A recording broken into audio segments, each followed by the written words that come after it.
earlier at a slower stalling speed, recovery was relatively normal. Opposite lock on yaw and roll controls in relation to the spin direction, followed by pointing the nose down. Get your speed back up, get her under control, standard procedure. However, in snap stalls, high-speed wing stalls, and irregular spins at high angle of attack or while inverted, the MiG was borderline uncontrollable. Brovtsev was fighting the controls every step of the way, only to see that the more that he fought, the worse it would get. Then, on instinct, he made the decision that if trying to fight the spin would cause it to intensify, what if he just leaned into the spin instead? Brovtsev reversed his control inputs, and sure enough, the MiG returned peacefully to level flight, perfectly under control. He went through this process several more times to confirm his findings, and sure enough, he could replicate the results every time. Later investigation would show that under extreme conditions or at high speeds, the delaminating effect on the tail surfaces mentioned earlier would cause seriously strange aerodynamic behavior that had the effect of reversing the MiG-15's controls.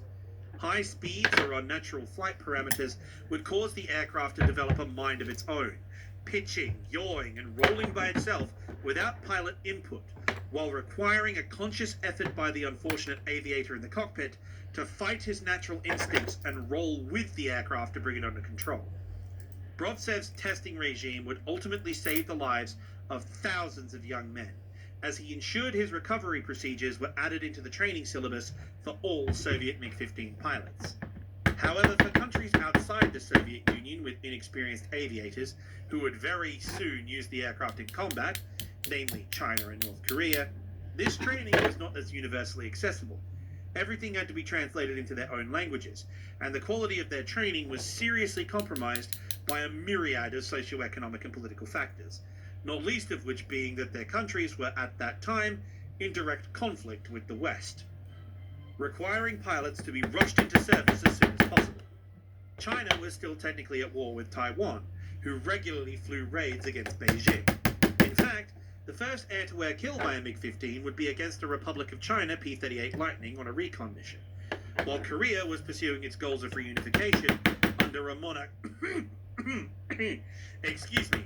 under a Democratic People's Republic and the glorious leadership of the Kim dynasty, who were democratically elected, by the way.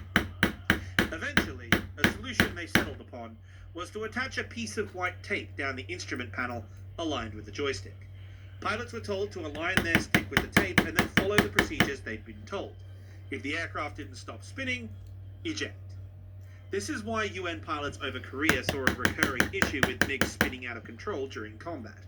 This wasn't helped by the fact that the Chinese People's Liberation Army Air Force followed a similar strategy used by the Luftwaffe during the Spanish Civil War, and rotated their squadrons as often as possible to give as many Chinese pilots combat experience as they could, while the North Koreans were desperately cutting corners to offset their exceedingly heavy losses, resulting in large numbers of inexperienced and undertrained pilots getting themselves into serious situations they were ill-equipped to get themselves out of.